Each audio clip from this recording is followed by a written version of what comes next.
guys. Welcome to episode 4 of the docuseries We versus PTSD. I've decided to make this episode kind of my views on how PTSD, mental illness, behavioral illness, how that affects your family. I can speak from experience that the injuries and the trauma that I suffered in Iraq have definitely affected everybody around me. Unfortunately, there's no doubt, and I know it's hard for me to say this, but a part of me died over there that I'll never get back. I don't want to sound negative, but it really is the truth. I've been told by multiple people over the last 12 years that I'm nothing like I used to be, and I know that. I mean, I can tell that about myself every day, and I was talking to my sister a couple of weeks ago, and she asked me if I regretted what happened, and I said, I could say that, or if I could change anything, and it's easy to say, well, I could change, not getting hurt in Iraq and my life would have been better. But no, nobody really knows that. I could have never joined the military and stayed at Hardee's and and been walking down the sidewalk and been hit by a car. I mean, you can't compare something bad that happened to you to perfection. Like saying, well, if I wouldn't have joined the military, things would have been better. Or if I wouldn't have went to Iraq, things would have been better. That's just comparing everything to perfection, and you can't do that.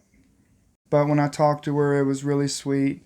She talked about how great of a person I was before I left and everything, and not saying that I wasn't now, but that it was definitely a change. And whether she knew it or not, it really touched my heart. It made me cry because even though it's true and in circumstances were out of your control, to hear your own sister tell you how great of a person you are is just priceless. So when you come back hurt, everybody that knew you before is affected because you're a different person. And anybody that's been through trauma, not just military, any kind of trauma, they know that about themselves, and everybody around them knows that. And this series is not about comparing trauma. My trauma was in Iraq, an IED. Compared to yours, what's yours? There's none of that. Trauma is trauma, and nobody's trying to win. This isn't a competition. And please understand, anytime I talk about my trauma, that just because I was in the Army or in Iraq or whatever doesn't make my trauma any worse or more severe or whatever than yours. My family, when I first came back, and friends, when you go from being the shy kid that's always friendly and bouncy and all this other stuff, in my senior year I was voted most friendliest of my high school, and then you kind of come back and you're not that way anymore, and you have anxiety disorders and mood disorders and PTSDs and traumatic brain injuries and a list of other things. It definitely affects them because the person that left isn't the person that came back. I struggled a lot when I came back because I couldn't communicate to everybody what was going on with me because I didn't know. So all of us were confused. And I'm sure there were plenty of times where I came off like I was being mean or didn't care or whatever about anybody by isolating myself, which I did for many years. And, some people take that in different ways, and I'm sure there was people that took that in a way that was detrimental to them, which it definitely wasn't. Moving on to my family now, I was married in 2012, and it's hard to talk about this because I've seen the severe impact that my injuries have taken on my family. Even though I get treatment all the time, I have been since the day I got hurt. I've never stopped. Uh, I face a lot of issues with anxiety, PTSD, and anger, and all these crazy things, man. And when you isolate and you're angry and you're always on edge and hypervigilant, and you're all these things, there's no way it can't affect your family. My family depends on a leader to lead them and to guide them and to be there for them and to motivate them.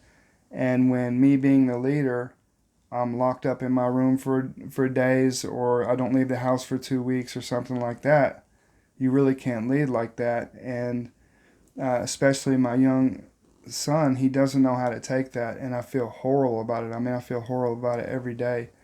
And my older son has been affected by it as well. Um, and it would work the same for me if I had somebody leading me, and then they just kind of laid down, and you didn't see them motivating them to go places or to do things or to go outside and do all these things. It's almost human instinct to maybe think they're mad at me, or they don't like me, or they're angry with me, or I didn't do something right.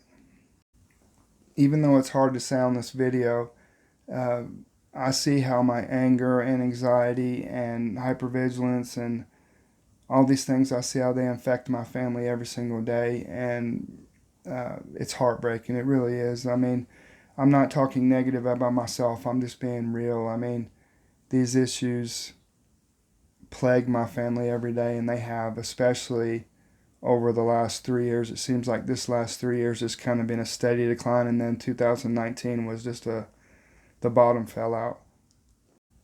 You live in a constant state, even though I've been hurt for 12-ish, 13 years, whatever it is, of you almost can't explain what's going on with yourself. I've been to plenty of classes. My wife's been to some. And we kind of learn about PTSD and these things, but so much stuff goes on.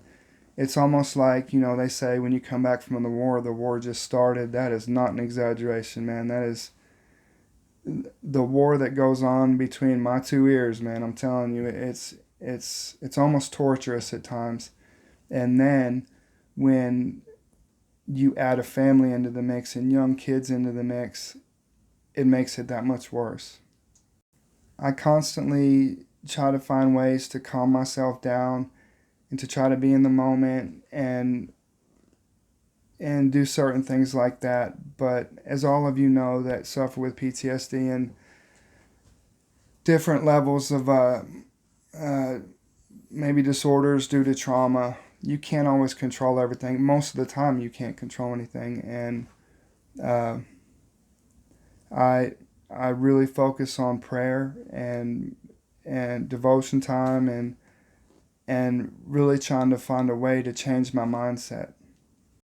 Unfortunately, when you live with these injuries and chronic pain and depression and all this stuff, it's almost like you wake up and you feel like you've been in a 20-round boxing match and you lost, and you're just trying to get up off the or maybe not lost, maybe you're at the end of the fight and you keep getting knocked down, and you trying to get up, and halfway through you getting up, you get knocked down again, and it's just totally defeating and it's totally deflating. And I guarantee you, you guys that have been through trauma, you know exactly what I'm talking about. I guarantee you that you're listening to this and you're just checking off boxes. Boom, that's what I go through. That's what I go through. Everything I'm saying, because the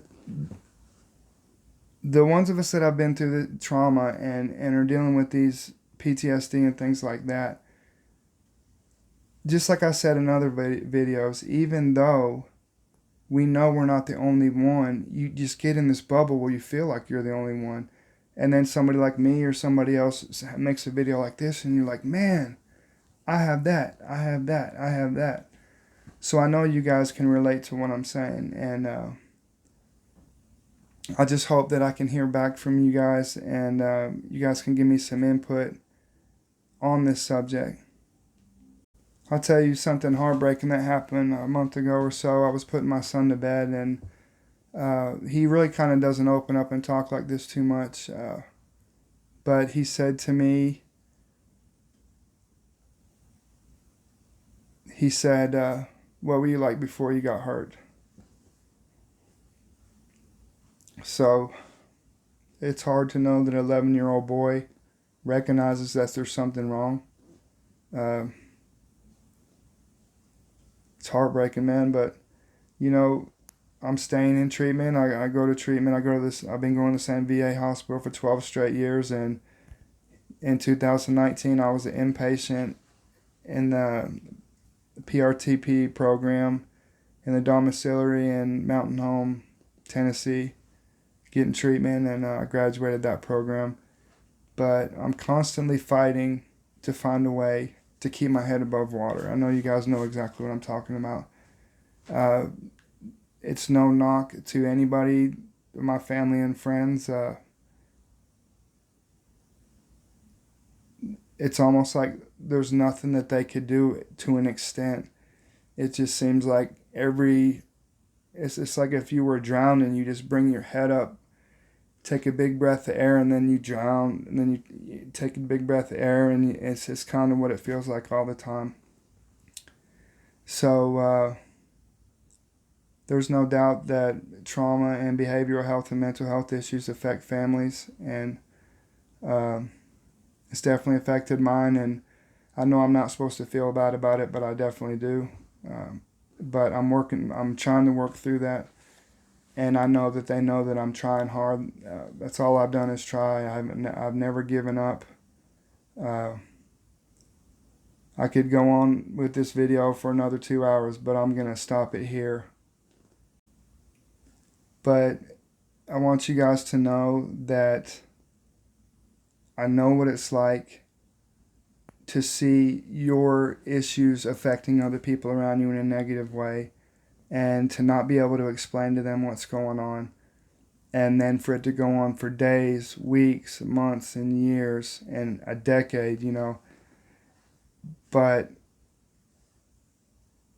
these are the cards we were dealt in life. That doesn't automatically make anybody feel better, but we have to find a way to work together to, instead of our head bobbing up to try to grasp for air, just for us to be just our head above water and just making it.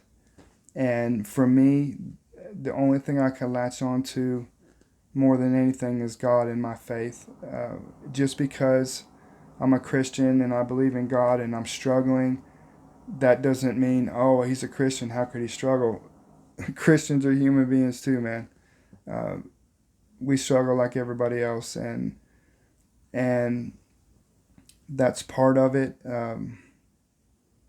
And it teaches you to be more effective in your faith and be more effective in your prayer. And I just hope that